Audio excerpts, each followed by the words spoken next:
দর্শক, নিত্যপণ্যের বাজার দর জানাতে এবং এবার ফেনী থেকে যুক্ত হচ্ছেন সহকর্মী দিলদার হোসেন স্বপন। দিলদার, ফেনীতে কেমন দেখছেন নিত্যপণ্যের বাজার দর?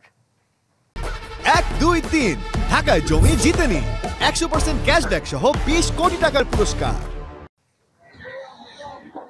জি, আমি এখন রয়েছি ফেনী সুলতান মাহমুদ পৌর হকার্স মার্কেটে। এই মার্কেটটি আসলে অন্যান্য মার্কেট চেয়ে এই মার্কেটে ভোর থেকে বেচা কেনা শুরু হয়।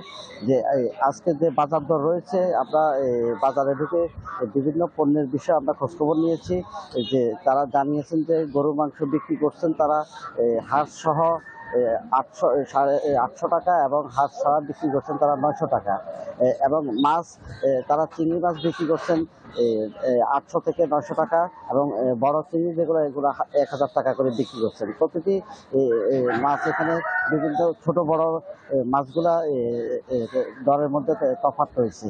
কিন্তু এখানে সবচেয়ে বড় কথা হলো বাজার নিয়ন্ত্রণের জন্য যে বিভাগগুলো কাজ করছেন, আসলে ওই বিভাগগুলো তেমন একটা কাজ তারা দৃশ্যমান দেখা যাচ্ছে না, যার ফলে আমরা ক্রেতা সাধারণের সাথে কথা বলেছি। তারা আমাদেরকে জানিয়েছেন যে যে যে পণ্যের দাম কিন্তু আসলে কমছে না, বরাবরে বাড়ছে।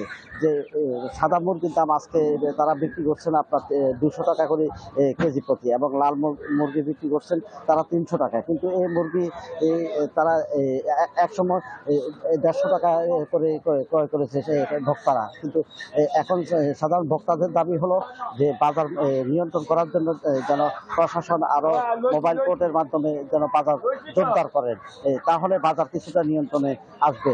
যদিও আপনার সবজি সহ কিছু তরিতরকারির দাম একটু কম রয়েছে, কিন্তু অন্যান্য পণ্যের দাম কিন্তু সবে বেশি দামে বিক্রি হচ্ছে। এই ছিল আমার সর্বশেষ।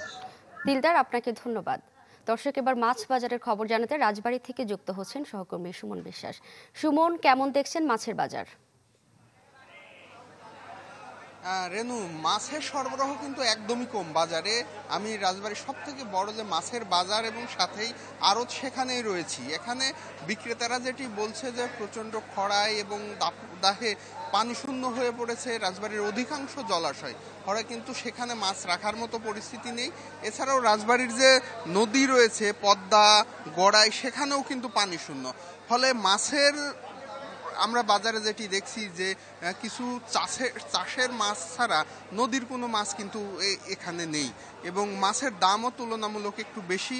আমরা যে পাঙাশটি দেখছি, এই পাঙাশ কিন্তু বিক্রি হচ্ছে 220 টাকা। ছোট সাইজের বাটা তেলাপিয়া বিক্রি হচ্ছে 180 থেকে 220 টাকা কেজি, এবং 1 কেজি ওজনের যে রুই মাছগুলো রয়েছে সেই মাছও বিক্রি হচ্ছে কিন্তু 300 থেকে 350 টাকা কেজিতে। অল্প কিছু নদীর মাছ এখানে বাজারে আছে, সেই মাছগুলো বিক্রি হচ্ছে প্রকার ভেদে, যেমন চিংড়ি, ট্যাংরা, বেলে, সেগুলো 1200 থেকে 1400 টাকা কেজি। এবং এই যে নদীর মাছ, অল্প কিছু যে মাছ রয়েছে সেটি কিন্তু আসলে নিম্নবিত্তের কেনার ক্রয় ক্ষমতার বাইরে। সবকিছু মিলিয়ে এই যে পানি শূন্য হয়ে পড়ার কারণে জেলায় যে জলাশয়গুলো, এইটাই প্রভাব পড়ছে কিন্তু এই রাজবাড়ী মাছের বাজারে। কারণ সরবরাহ অনেক কম থাকার কারণে মাছের বাজার দর কিন্তু তুলনামূলক অন্য সময় থেকে অনেকটাই বেশি। রেনু। সুমন, আপনাকে ধন্যবাদ। দর্শক, রাজবাড়ী থেকে সুমন বিশ্বাস জানাচ্ছিলেন যে সেখানে বাজারে যে পরিমাণ মাছ উঠেছে তার তুলনায় চাহিদা থাকায় মাছের দাম বেশি ছিল।